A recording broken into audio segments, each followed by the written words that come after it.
Bueno, ustedes saben que ayer, a quien no está del todo metido en la actualidad política, le contamos brevemente que ayer se discutió en el Senado de la Nación, en el recinto, la denominada Ley Bases. Es una mega ley multipropósito que envió el Poder Ejecutivo, tuvo muchas modificaciones, o algunas modificaciones, muchas de ellas, por lo menos para mí, virtuosas, como sacar del paquete de empresas a privatizar, empresas importantes que tiene la Argentina para su soberanía comunicacional, su soberanía económica. Igualmente hay otros artículos que pretenden, como decía al principio, modificar el contrato social, las relaciones interpersonales, las relaciones laborales, las relaciones financieras, y por lo tanto preocupa, sobre todo para aquellos que dicen, bueno, hay que pensar en las próximas generaciones, las que vienen, qué tipo de relaciones van a tener entre ellos y entre los poderosos, nuestros hijos, nuestros nietos, o qué tipo de relación van a tener las provincias, por ejemplo, que tienen litio, cuando deban acordar inversiones millonarias en sus provincias a 30 años con una cláusula de litigio judicial, si sucede, en los tribunales mundiales, del Banco Mundial, del CIADI, en donde se sabe que ahí siempre ganan las grandes empresas, los grandes grupos de inversión, en donde se va a generar poca relación con las industrias pequeñas del lugar. Esto es lo que se llama el RIGI, que se estuvo discutiendo también. En fin, un paquete de medidas que las provincias, muchas de ellas asfixiadas por la necesidad de recursos, acompañaron sus gobernadores o sus legisladores, y otras provincias tuvieron un poquito más en tensión, sobre todo las patagónicas.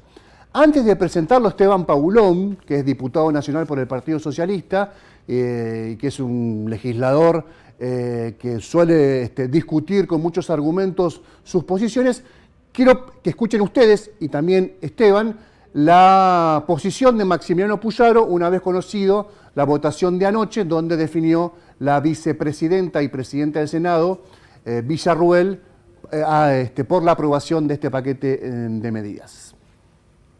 Creo que es importante para que el gobierno nacional pueda comenzar a tener un impulso. Es un mensaje también a los mercados, que el presidente está logrando tener una norma que tanto buscó y que nos va a permitir lograr recibir inversiones fundamentalmente del exterior y que nuestras economías puedan comenzar. Así que lo valoro de manera positiva. La provincia de Santa Fe trabaja mucho cada funcionario del gobierno para que esté sólida, para poder ejecutar las políticas públicas, para poder salir adelante. Realmente nos esforzamos muchísimo para que eso suceda. Obviamente que quisiéramos tener el acompañamiento del gobierno nacional, que el gobierno nacional nos permita, nos dé los recursos, tal vez que antes venían. Ustedes son conscientes, lo he repetido hasta el cansancio, la cantidad de recursos que hemos perdido como provincia. Bueno, la palabra del gobernador Maximiliano Puyaro. Ahora sí saludamos a Esteban Paulón, que está vía Zoom con nosotros conectados. ¿Cómo te va, Esteban? Buenas noches. ¿Qué tal? ¿Cómo estás? Buenas noches. Gracias, como siempre, por tener la gentileza de hablar de estos temas. ¿Cómo viste lo sucedido anoche, así como para arrancar, la discusión, lo que pasó afuera, lo que pasó adentro, y cómo sigue esta discusión en la Cámara Baja?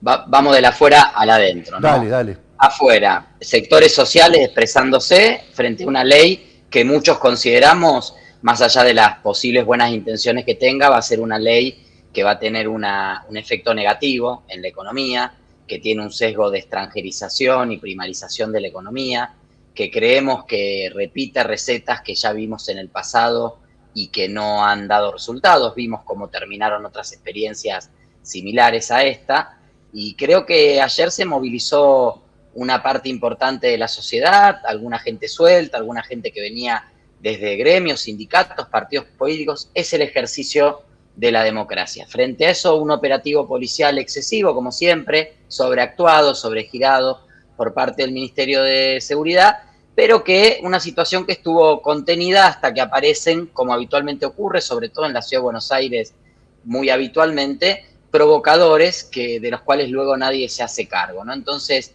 creo que es justo que el Senado obviamente está tratando o estaba tratando la ley bases, lo hizo sin ningún problema, sin ninguna interferencia, como corresponde, como dimos el debate nosotros también en la Cámara de Diputados. A veces esos debates y esos argumentos nos permiten ganar una discusión, otras veces nos hacen perder una discusión. En este caso, claramente había una mayoría muy ajustada, pero mayoría al fin favorable a la ley. El Senado discutió.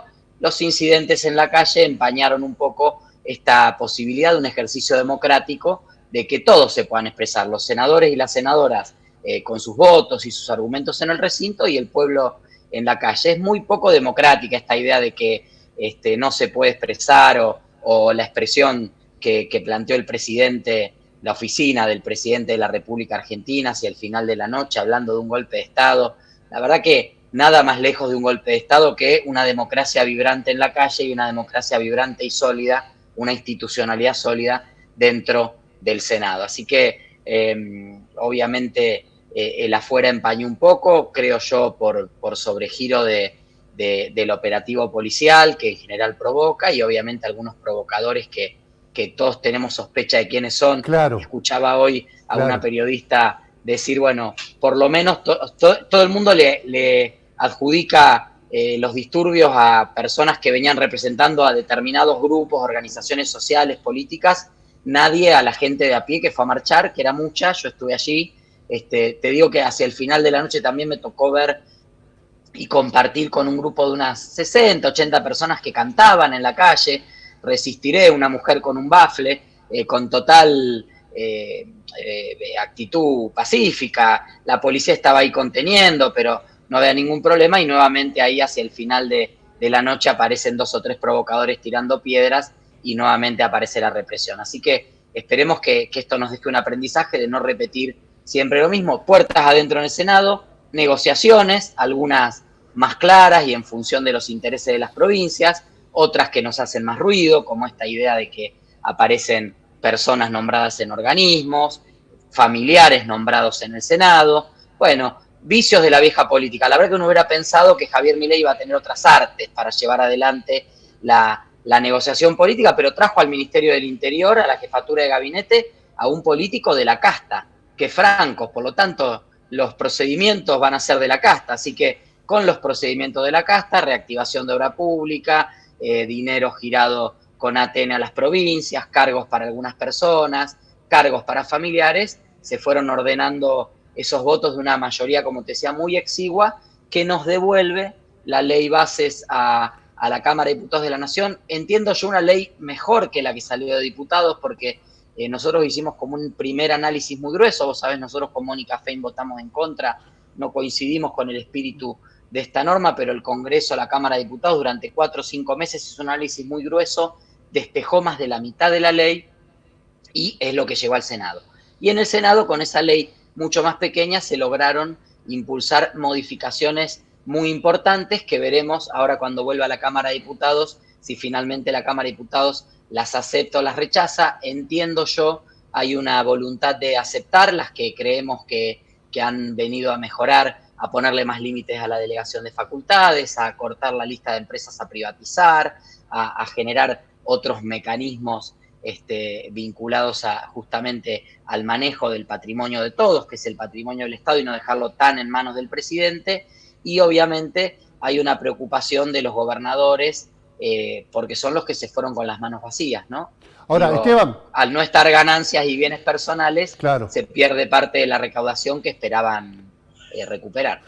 y que bienes personales tienen mucha relación con lo que es el financiamiento de las cajas de jubilaciones que quedaron en las provincias, que es un gran reclamo de Santa Fe respecto a la deuda histórica que tiene no solamente Milei, que dejó de pagar, sino Alberto Fernández, y esta nueva situación que puede aparecer. Yo te quería preguntar... Sobre eso una acotación breve. Dale. Hoy ANSES se financia con fondos de afectación específica que no son coparticipables y esos fondos tienen que ser utilizados para cancelar esa deuda. Por ejemplo, el 70% del impuesto país. ANSES no solo recauda del IVA, del impuesto al cheque, del Tesoro y obviamente de las contribuciones patronales. También se queda con el 70% de lo que recauda el impuesto país, que es el impuesto que más ha crecido este año. Entonces, hay plata para pagar la deuda. Nosotros lo propusimos en nuestro proyecto de jubilaciones, que tiene media sanción en la Cámara de Diputados. Así que entiendo que obviamente el dinero es fungible y una vez que entra al presupuesto provincial se usa para una cosa o para otra. Entiendo que el gobierno tiene que cumplir con esta deuda, como vos bien decías, que viene incumplida de Alberto, de Sergio Massa, y que Milei no quiso ser la excepción, pero también decir que esos fondos están y que lo que no está es la voluntad política de utilizarlos para lo que se tienen que utilizar. Vos decías recién, esta ley es mejor que la que tuvimos que discutir nosotros antes por los diputados. Yo tal vez le hago un rulito a lo que vos decís, digo, es menos peor tal vez porque hay cosas que siguen siendo ahí muy polémicas. Ahora, así como las modificaciones que ayer se votaron, llegan a la Cámara de Diputados para ratificar esta ley que se aprobó anoche. ¿Es mayoría simple, mayoría especial? ¿Se la puede dar vuelta y volver al proyecto anterior? ¿Qué gimnasia legislativa, qué posibilidades legislativas existen?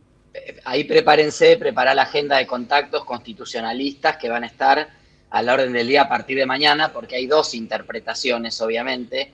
Una, que es la que se ha hecho históricamente, es que nosotros ahora en la Cámara de Diputados podemos aceptar o rechazar los cambios que introdujo el Senado. No podemos hacer terceras cuestiones. Entonces, por ejemplo, en esa hipótesis nosotros no podríamos volver a incorporar ganancias o bienes personales. Sí, porque perfecto. el Senado, el texto que vuelve el Senado ya no lo tiene.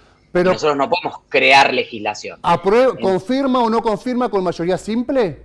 Sí, con la misma mayoría que se haya aprobado en Senado. Que quiero aclarar algo, algunos artículos son mayoría simple, pero aquellos artículos que tienen más de 37 votos es mayoría absoluta, aunque no sea 2/3, porque es la mitad más uno del cuerpo.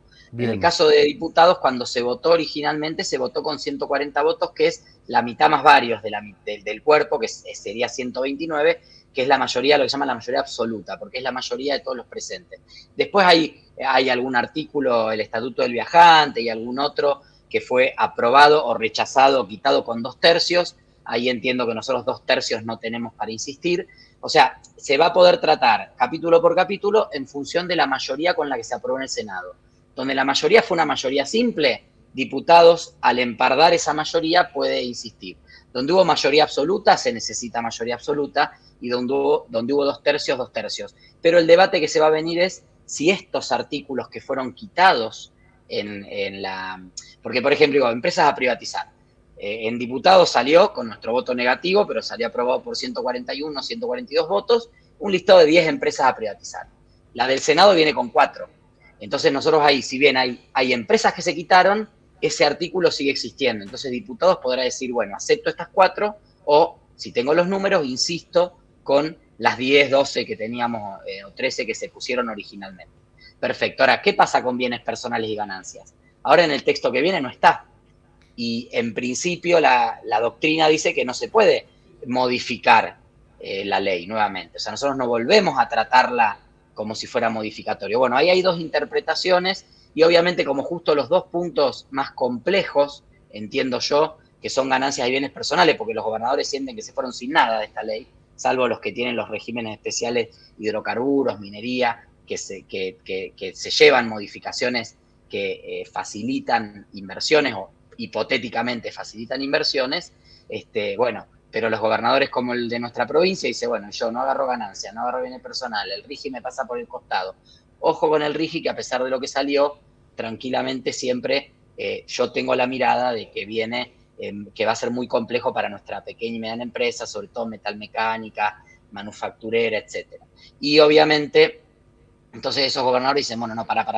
Acá hay que reinstaurar. De hecho, desde hoy a la mañana empezaron esas llamadas y hoy a la tarde una primera reunión de labor parlamentaria informal, pero para empezar a hablar, porque la idea es que de aquí al 26 de junio esta ley se pueda tratar. Van a venir esas interpretaciones, no descartemos que algo de esto termine en la Corte. De parte nuestra, creemos, como bien vos decías, no que esta ley es buena ahora porque el Senado la mejoró. Sí. Es menos perjudicial, seguimos creyendo que no son las herramientas ni el modelo que necesita impulsar Argentina, que esta historia ya la vimos en otra etapa, en otras etapas de nuestra historia, que obviamente esto le da un poco de aire a Milei, el índice de inflación de hoy, lo del swap de China, digo, toma un poco de aire, pero un gobierno que viene muy complicado, sin resultados económicos concretos, con aumento del desempleo y sobre todo con los primeros escándalos de corrupción que amenazan crecer.